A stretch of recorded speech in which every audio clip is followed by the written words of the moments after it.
Hi students, today we are going to start with the very third step of aerobic respiration. In the previous video we have learnt the cycle. हमने cycle सीखा. कौन सा cycle? Krebs cycle, correct? नहीं, citric acid, TCA. It is all one and the same. तुम TCA cycle बोलो, citric acid बोलो या Krebs बोलो, same है. ओके तो वो सेकेंड स्टेप था हमारा TCA साइकिल का. अब TCA साइकिल से जो भी प्रोडक्ट्स बनेंगे, बाय द वे कौन से प्रोडक्ट्स बनते हैं TCA साइकिल से? बोलो. करेक्ट, NADH2 बनता है, FADH2 बनता है और ATP बनता है, CO2 बनता है. ओके सो ये प्रोडक्ट्स हैं.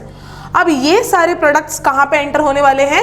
ETS पाथवे, जो लास्ट स्टेप है किसका? एरोबिक रेस्पिरेशन का. तो एक क्विक रिवीजन करते हैं. एरोबिक रेस्पिरेशन में 3 स्टेप्स होते हैं ना?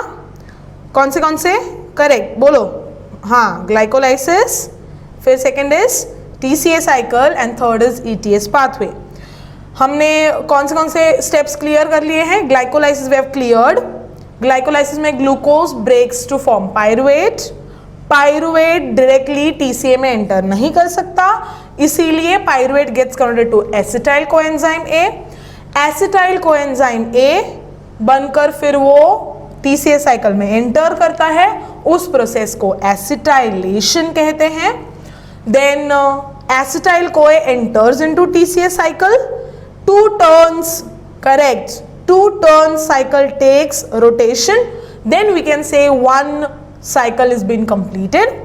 After that the products of the TCA cycle जैसे कि NADH2, FADH2, ATP, CO2 ये सब एंटर करेंगे कहाँ पर? ETS पाथवे में. और वो pathway will be the last pathway जहाँ पर ATP प्रोडक्शन होगा. जैसे हमने कहा था कि ग्लाइकोलाइसिस सेल के साइटोप्लाज्म में होता है, TCA साइकिल माइटोकॉन्ड्रिया के मैट्रिक्स लिक्विड में होता है, वैसे ही ये जो लास्ट पाथवे है ETS पाथवे, ये पाथवे कहां पर होगा? This pathway will take place in the intermembranal space of mitochondria. अब तुम बोलोगे मैम इतना बड़ा वर्ड है, रुको हम देखते हैं क्या होता है इंटरमेम्ब्रेनल स्पेस. अब समझो ये है माइटोकॉन्ड्रिया. ओके, ये है उसका इनर मेम्ब्रेन जिसको क्रिस्टे है. ओके, ये है मैट्रिक्स अंदर सब. ये जो लिक्विड है वहां पर मैट्रिक्स है जहां पर क्या होता है? TCA साइकिल होता है. अब आउटर मेम्ब्रेन और इनर मेम्ब्रेन का ये जो स्पेस है, इस स्पेस में क्या होता है? इस स्पेस में there will be the ETS pathway take place.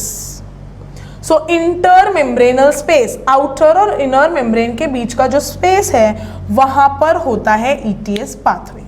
ये ऐसे बोलो तो इसके ऊपर होगा, जहां पर मैंने से पर्पल से लाइंस बनाए हैं ना, this will be the place where there will be ETS cycle और ETS pathway will take place. Okay so हमने अभी जो बोला वो जरा लिख लेते हैं. हमने क्या बोला? Aerobic respiration. कितने एरोबिक रेस्पिरेशन में ये होते हैं? स्टेप्स होते हैं. पहला है ग्लाइकोलाइसिस, करेक्ट. सेकेंड क्या है? TCA pathway cycle. और थर्ड इज ETS पाथवे. हम कौन सा पाथवे देखने वाले हैं आज? ETS पाथवे देखने वाले हैं, क्योंकि पहले 2 हमने कर चुके हैं.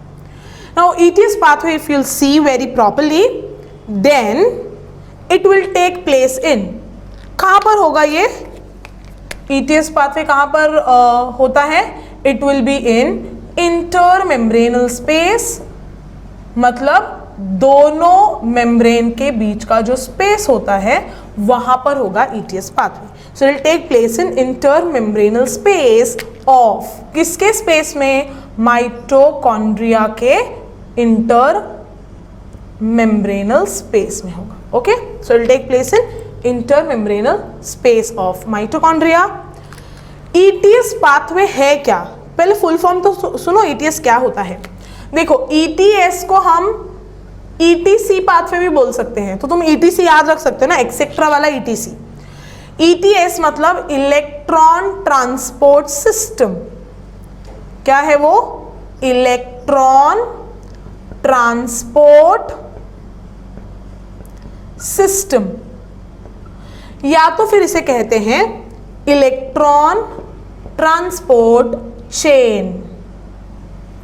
मतलब हमारे बॉडी में या प्लांट्स के बॉडी में, दोनों के केस में ये सब होने वाला है, तो हमारे बॉडी में या प्लांट्स के बॉडी में बहुत सारे ऐसे मॉलिक्यूल्स होते हैं जो इलेक्ट्रॉन्स को एक जगह से कैरी कर कर दूसरी जगह पर लेकर जा सके। So the molecules, the compounds which carry the electrons from one place to another place, they are called as electron carrier. Electron को कैरी करके लेके जाते हैं ना, इसलिए उन्हें इलेक्ट्रॉन कैरियर कहते हैं। तो ये जो पूरा पाथवे है इलेक्ट्रॉन ट्रांसपोर्ट सिस्टम या इलेक्ट्रॉन ट्रांसपोर्ट चेन, ये ऐसा पाथवे या ऐसा चेन है जिसमें इलेक्ट्रॉन्स को कैरी फॉरवर्ड किया जाता है और जिसके वजह से एटीपी बनता है। ओके, तो इस पाथवे में तुम्हें समझना क्या है, सिर्फ इतना ही समझना है तुम्हें। One molecule of NADH2 will give 3 ATP. Please, the most important part is this only. And one molecule of FADH2 will give 2 ATP. समझ में आया? एक NADH2 अगर ETS पाथवे में एंटर होता है तो वो हम लोग को कितना ATP देता है? 3 ATPs देता है। और अगर एक FADH2 ETS पाथवे में एंटर होता है तो हमें कितने ATPs देता है? 2 मॉलिक्यूल्स ऑफ ATP देता है। अंडरस्टूड? तुम्हें इतना ही समझना है। ये इलेक्ट्रॉन का चेन किधर है? वो यहां पर होता है चेन, वो चेन से हमें लेना देना नहीं है। फिलहाल तुम्हें इतना ही समझना है कि जब भी मैट्रिक्स में TCA साइकिल हुआ, TCA साइकिल होने के बाद NADH2 जो बनेगा वो यहां पर जाएगा। NADH2 यहां पर गया, इसका मतलब क्या है? वो ETS पाथवे में जा रहा है। तो एक NADH2 अगर ETS पाथवे में एंटर करता है तो बाहर कितने ATPs आते हैं? 3 ATPs। बाहर मतलब वो ATPs बनेंगे कहां पर? वो ATP बनेंगे माइटोकॉन्ड्रिया के अंदर और स्टोर हो जाएंगे। मतलब यहाँ पर TCA साइकिल से NADH2 यहाँ पर गया, NADH2 यहाँ पर जाने के बाद ये NADH2 यहाँ पर पूरा कैरी फॉरवर्ड होगा और बाहर क्या निकलेगा? ATP निकलेगा। बाहर मतलब इसके अंदर ATP स्टोर हो जाएगा। Understood what I am saying? So तुम्हें ETS पाथवे में इतना ही ध्यान देना है कि ये ऐसा सिस्टम है, ऐसा पाथवे है या ऐसा चेन है जिसमें अगर एक NADH2 एंटर करता है तो कितना ATP बनता है? 3। अगर एक FADH2 एंटर करता है तो कितना ATP बनता है? 2। Okay, this is all about the ETS pathway. It's very easy. याद रखोगे ETS पाथवे कहां पर होता है? Intermembranal space of mitochondria, this space. What is the full form of ETS? Either you can say it is electron transport system or you say ETC, that is electron transport chain, in which electrons are carried. क्यों electrons carry होते हैं? To form ATP, ATP बनने के लिए। If one NADH2 enters, 3 ATPs are formed. If one FADH2 enters, then 2 ATPs are formed. That is what is the case. Okay? अब I don't know whether तुम्हें याद आ रहा है या नहीं, बट मुझे जरूर याद आ रहा है। क्या हमने स्टार्टिंग में देखा था एकदम, एक ग्लूकोज 38 ATPs देता है। कैसे? अब अगर पूरा प्रोसेस देखोगे तो तुम्हें पता चलेगा। ग्लूकोज ब्रेक होकर क्या बना? पाइरुवेट। पाइरुवेट ब्रेक होकर क्या बना? Acetyl CoA. एसिटाइल कोए कहां पर गया? TCA cycle. TCA साइकिल के क्या प्रोडक्ट्स बने? NADH2, फिर FADH2 फिर ATP, और वो कहाँ पर गए, ETS पाथवे। और इसमें से हम लोगों को क्या मिलने वाला है, 38 ATP मिलने वाले हैं। एक ग्लूकोज से, एक ग्लूकोज के मॉलिक्यूल से हमें क्या मिलने वाला है, 38 ATPs। कैसे? अब इस पूरे कैलकुलेशन को जब हम ATP कैलकुलेट करते हैं ना, उस कैलकुलेशन में भी बहुत सारा मतलब हमें देखना पड़ेगा कि ATP कहाँ से आ रहा है, कहाँ से जा रहा है, जो भी होगा। बट तुम्हें ये कैलकुलेशंस दिए हुए नहीं है, बट फिर भी एक क्यूरोसिटी होता है, जैसे तुम्हें अभी हो रहा होगा कि 38 नंबर आया कहाँ से। तो just to satisfy the curiosity मैं तुम्हें बता देती हूँ कि कहाँ से आया ये 38। जब भी ग्लूकोज से पाइरुवेट में कन्वर्जन होता है, उस टाइम पे 2 ATP बनते हैं। ओके? जब पाइरुवेट से एसिटाइल में कन्वर्जन होता है तो 2 NADH2 बनते हैं। जब एसिटाइल कोए TCA में जाता है तब TCA कंप्लीट होके इतने सारे ये सब बनता है। बट अगर तुम कैलकुलेट करने जाओगे तो जब एसिटाइल से TCA में एंटर होना होगा तभी भी यहां पर 2 NADH2 बनते हैं। ओके? अब ये अगर देखोगे TCA साइकिल का तो यहां पर 6 NADH2 बनेंगे, 2 FADH2 बनेंगे, 2 ATPs बनेंगे। अब अगर कैलकुलेट करोगे तो 2 ATPs, 2 ATPs, 4 ATPs हो गए। अगर 6 NADH2 है, एक NADH2 हमें 3 ATPs देता है, तो 6 NADH2 कितने ATPs देगा? तो हम लोग जरा लिख लेते हैं। 2 ATP ये वाले प्लस ये नीचे वाले 2 ATPs। ओके? अब 6 NADH2 है ना, एक NADH2 3, तो 6 कितना देगा? 6 3 जा 18 ATP। ओके?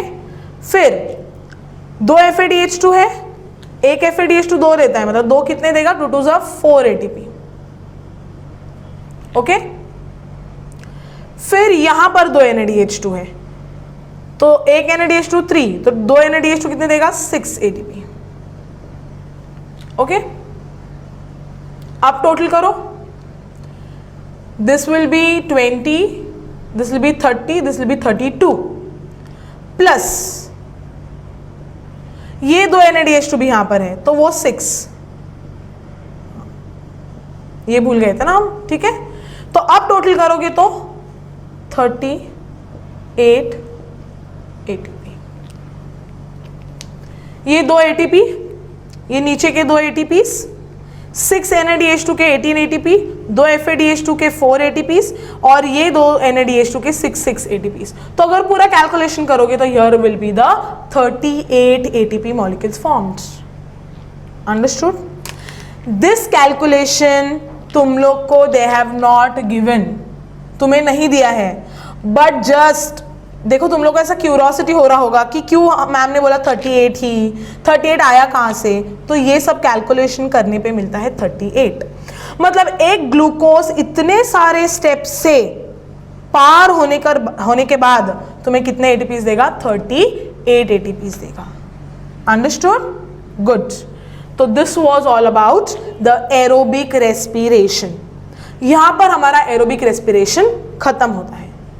अब हम आएंगे second type of respiration, that is anaerobic respiration. Now anaerobic respiration start करने से पहले तुम लोग मुझे कुछ मीनिंग्स बताओगे, जैसे कि फर्मेंटेशन क्या होता है। बोलो, व्हाट इज फर्मेंटेशन? तुमने ये वर्ड बहुत बार सुना है। 8th में तो तुमने पूरा चैप्टर किया है फर्मेंटेशन पे, फिर 9th में भी तुम लोग को कुछ चैप्टर्स थे जिसमें फर्मेंटेशन ये वर्ड था, या ऐसा कुछ प्रोसेस तुमने पढ़ा होगा। एक नॉर्मल में तुम लोग को एग्जाम्पल देती हूँ। जब हम लोग नहीं, तुम लोग तो नहीं बनाते होंगे फॉर श्योर, मम्मी जब दही बनाती है ना घर में, तब क्या करती है? दूध को बॉईल करती है, कूल करती है उसको अच्छी तरह से, फिर उसमें 1 स्पून क्या डालती है, दही डालती है, करेक्ट।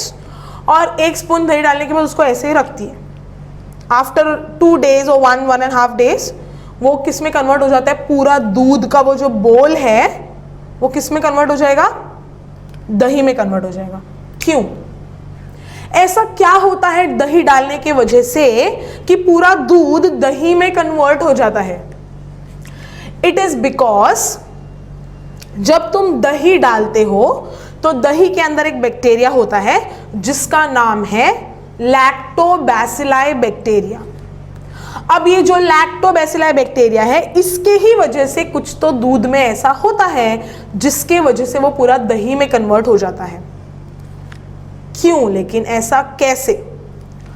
जब भी तुम लोग what you can say content देखोगे दूध का या दही का, तो व्हेनेवर यू पोर द दही, तुम लोग दही डालते हो, इसका मतलब तुम लोग बैक्टीरिया ऐड कर रहे हो, ओके।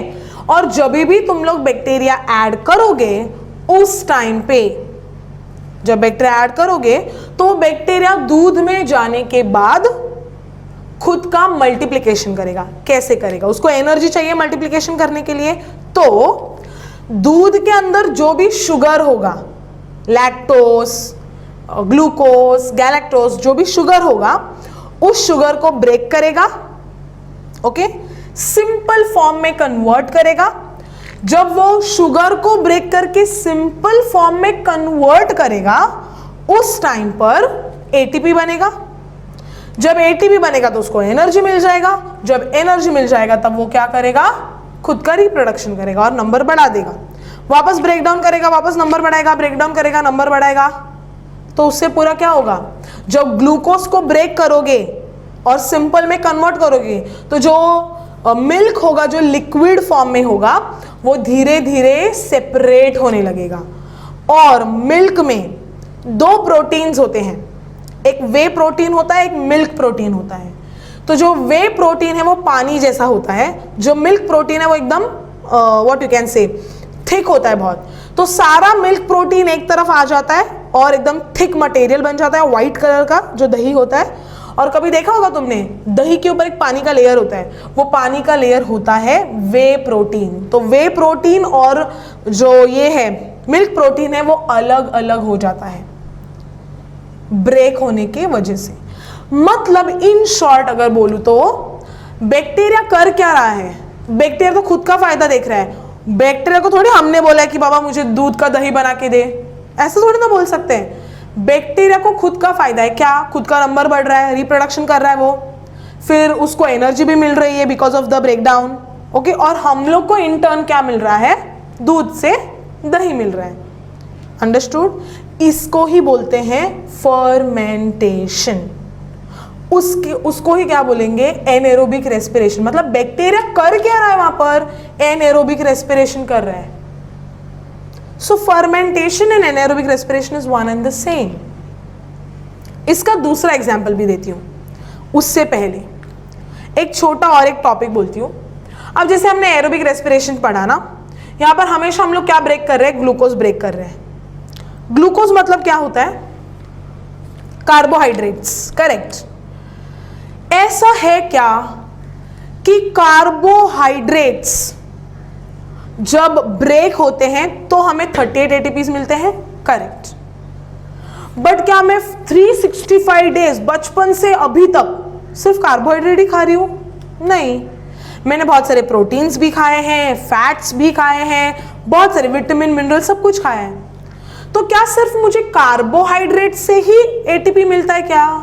नो, मुझे प्रोटीन से भी एटीपी मिलेगा। कैसे? जब भी, अब देखो हमने क्या बोला है कि कार्बोहाइड्रेट्स जब ब्रेक होते हैं, ओके, तो वो टीसीए साइकिल में वगैरह एंटर करते हैं and they will give us the ATP at the last. तो टीसीए में एंटर करके एटीपी मिलता है। वैसे ही प्रोटीन्स अगर तुम खाओगे तो प्रोटीन्स ब्रेक होंगे और अमाइनो एसिड्स प्रोड्यूस करेंगे। और ये जो अमाइनो एसिड्स होंगे ये अमाइनो एसिड्स आगे जाकर एसिटाइल कोएंजाइम ए बनाएंगे और ये एसिटाइल कोएंजाइम किधर जाएगा, टीसीए साइकिल में जाएगा और वहां से हमें क्या मिलेगा, एटीपी मिलेगा। मतलब सिर्फ कार्बोहाइड्रेट खाने से ही मुझे एटीपी मिलेगा ऐसा नहीं है, मुझे प्रोटीन खाने से भी एटीपी मिलेगा। क्या मुझे फैट्स खाने से भी एटीपी मिलेगा? यस, फैट्स ब्रेक होते हैं और बनाते हैं फैटी एसिड्स और वो आगे जाकर बनाते हैं एसिटाइल कोए और ये एंटर करता है टीसीए साइकिल में और उससे मुझे मिलेगा एटीपी। मतलब मैं फैट्स खाऊंगी तो भी मुझे एटीपी मिलेगा। तो मैं कार्बोहाइड्रेट्स खाऊं, प्रोटीन्स खाऊं, फैट्स खाऊं, whatever I eat, I will get the ATP at the end. If I eat carbohydrates, this is the pathway how I am going to get the ATP. If I eat proteins, this is the pathway how I am going to get the ATPs. If I eat fats, this is the pathway how I am going to get the ATPs. So if I eat anything, मैं कुछ भी इसमें से खाऊंगी, carbohydrate, fats, proteins, तो भी मुझे ultimately क्या मिलने वाला है, एटीपी मिलने वाला है। So it is not compulsory कि हमें कार्बोहाइड्रेट खाने से ही एटीपी मिलता है, नो, गॉट इट, हमें कुछ भी खाने से एटीपी मिलेगा because everything lastly converts into acetyl CoA which enters into TCA and then ATP is formed. Understood? So this was aerobic respiration completed and ये छोटा सा जो तुम लोग को अभी ये मैंने टॉपिक एक्सप्लेन किया है ये है कि कैसे एनर्जी दूसरे फॉर्म्स में भी हमें अवेलेबल होता है, मतलब दूसरे फूड प्रोडक्ट से भी हमें एनर्जी मिलता है। इसके रिलेटेड तुम लोग को यहाँ पर एक तुम्हारे ही टेक्स्ट बुक का फोटोग्राफ दिख रहा है। ये दो ऐसे फोटोग्राफ, मतलब ये दो ऐसे पाथवेज है जो तुमने बहुत अच्छे से बाय हार्ट करने हैं बिकॉज एग्जाम्स में ये दो पाथवेज पे ही बहुत सारे क्वेश्चंस पूछते हैं। फिलहाल के लिए तुम्हें एक ही पाथवे दिख रहा है क्योंकि वो एरोबिक रेस्पिरेशन का है। नेक्स्ट वीडियो में जब हम एनारोबिक पूरा कंप्लीट कर लेंगे उस टाइम पे मैं तुम्हें दिखाऊंगी एनारोबिक रेस्पिरेशन का पाथवे। बट फिलहाल के लिए तुमने ये पूरा एरोबिक रेस्पिरेशन के पाथवेज और सिर्फ कार्बोहाइड्रेट्स नहीं, प्रोटीन और फैट से भी हमें एटीपी मिलता है, ये उस पाथवे से स्टडी करना है। Understood? So this was aerobic respiration. मैंने एनारोबिक रेस्पिरेशन का तुम लोग को एक एग्जाम्पल देके एक्सप्लेनेशन दिया है कि व्हाट इज फर्मेंटेशन, कैसे दही डालने की वजह से पूरा दूध दही में कन्वर्ट होता है। इसका एक दूसरा एग्जाम्पल देती हूँ, अल्कोहल फॉर्मेशन देखते हैं। ओके, हाँ अभी सब एकदम ध्यान से सुनेंगे ना तुम लोग, आई नो, ठीक है। अल्कोहल फॉर्मेशन देखते हैं, अल्कोहल बनती कैसे है। Will just take the example of grape wines, okay, मतलब ग्रेप से जो वाइन बनाते हैं ना उसका example. Now if you see the any winery industry, like जहाँ पे वाइन बनता है ना, तो वो वाइनरी होती है। तो अगर वहाँ पे कभी जाओगे इंडस्ट्री में तो there are huge tanks and huge mixers and what you can say like दारू को स्टोर करने के लिए, अल्कोहल को स्टोर करने के लिए बहुत बड़े बड़े बैरल्स होते हैं जहाँ पे उसको स्टोर किया जाता है। तो प्रोसेस क्या है, ग्रेप्स का अगर एग्जांपल लेते हो तो what they do is they pluck up the grapes को निकालते हैं फार्म में से और उनको वॉश करते हैं अच्छे से। वॉश करने के बाद एक बहुत बड़ा टैंक होता है जिसके अंदर फैन के कैसे विंग्स होते हैं वैसे विंग्स होते हैं और उसके अंदर ग्रेप्स को डाला जाता है, थोड़ा सा पानी डाला जाता है और वो घुमाया जाता है। जब वो घुमाया जाता है तो ग्रेप्स उस टैंक के वॉल को बीट होते हैं जोर से। जब वो बीट होंगे ना तो सारे ग्रेप्स का जो स्किन होगा वो निकल जाएगा और स्किन हल्का होता है। आफ्टर सम टाइम वो मशीन बंद कर देंगे तो स्किन क्या होगा, ऊपर फ्लोट होगा क्योंकि वो हल्का है। उस what you can say skin को वो लोग सेपरेट कर लेते, फिल्टर कर लेते। फिर नीचे ग्रेप्स का क्या बच जाता है, what you can say juice sort of थोड़े से, फिर उसको मिक्सर में डाल के उसका जूस बनाते हैं। पूरा जूस बनाने के बाद उसको फिल्टर करते हैं। फिल्टर करने के बाद उसके अंदर एक फंगस ऐड करते हैं, दैट इज ईस्ट। ओके ये अकेला ऐसा फंगस है जो यूनिसेलुलर होता है, बाकी सारे फंगस मल्टीसेलुलर होते हैं, but east is the only fungus which is unicellular. तो वो लोग उस जूस में ईस्ट ऐड करते हैं। ओके अब वो फंगस ऐड करने के बाद वो उसको बंद करके रख देते हैं। अब ये ईस्ट क्या करेगा, ग्रेप्स का जूस है मतलब शुगर है, तो वो शुगर मतलब ग्लूकोज, जनरली ग्लूकोज नहीं होता है, सुक्रोज होता है, तो वो ईस्ट क्या करेगा, सुक्रोज को ग्लूकोज में कन्वर्ट करेगा, ग्लूकोज को पायरुवेट में कन्वर्ट करेगा, पायरुवेट के बाद एनारोबिक रेस्पिरेशन है ना, अब ये धीरे धीरे धीरे धीरे क्या करेगा, एल्कोहल में कन्वर्ट कर देगा उसको। एल्कोहल में कन्वर्ट किया, जब वो शुगर को एल्कोहल में कन्वर्ट करेगा, मतलब कॉम्प्लेक्स को सिंपल में कन्वर्ट करेगा, तब एल्कोहल बनेगा प्लस एटीपी बन जाएगा। और जब भी एटीपी बनेगा तो वो खुद के लिए वो एटीपी यूज करेगा, एनर्जी है ना, वो एनर्जी यूज करेगा और एनर्जी यूज करके खुद का मल्टीप्लिकेशन करेगा, नंबर बढ़ाएगा, रिप्रोडक्शन करेगा, तो उसको एनर्जी भी मिल रही है, उसका नंबर भी बढ़ रहा है, और इसी तरह से हमें एल्कोहल भी मिलेगा। एल्कोहल के प्रोसेस, इस पूरे प्रोसेस को क्या बोलते हो, एल्कोहलिक फर्मेंटेशन, क्योंकि एल्कोहल बन रहा है। अब ऐसा भी कहते हैं कि एल्कोहल को बहुत टाइम तक बैरल में रखोगे, लकड़े के बॉक्स में रखोगे, या बड़े बड़े ऐसे ओवल शेप के बैरल्स होते हैं, उनमें रखोगे, उसका थोड़ा टेस्ट आता है, बट टेस्ट लाने के लिए भी दे ऐड समथिंग। सो जब वो ऐड करते हैं कुछ फ्लेवर्स वगैरह, तो उससे वाइन को टेस्ट आता है। ओके सो एल्कोहल भी एनएरोबिक रेस्पिरेशन से ही बनता है। मैं तुम्हें एल्कोहल बनाने का प्रोसेस नहीं बता रही हूँ, मैं बोल रही हूँ कि एनएरोबिक रेस्पिरेशन क्या होता है। ओके सो ईस्ट क्या कर रहा है, east is doing anaerobic respiration. Please do not try this at home. Okay ऐसा स्टंट ट्राई मत करो। तो ईस्ट क्या करेगा, एनएरोबिक रेस्पिरेशन करेगा, जिसके वजह से एल्कोहल बनता है, या तो फिर दही बनता है, दैट इज एसिड। दही क्या होता है, लैक्टिक एसिड होता है। तो एनएरोबिक रेस्पिरेशन की वजह से या तो तुम्हें एल्कोहल एज अ प्रोडक्ट मिलेगा, या तो एसिड एज अ प्रोडक्ट मिलेगा। अंडरस्टूड? सो ये इन शॉर्ट मैंने तुम्हें बताया एनएरोबिक रेस्पिरेशन। बट जैसे हमने एरोबिक पढ़ा ना, ये सारे पाथवेज, वैसे हम लोग एनएरोबिक भी पाथवेज के फॉर्म में पढ़ेंगे। Till then study well, thank you.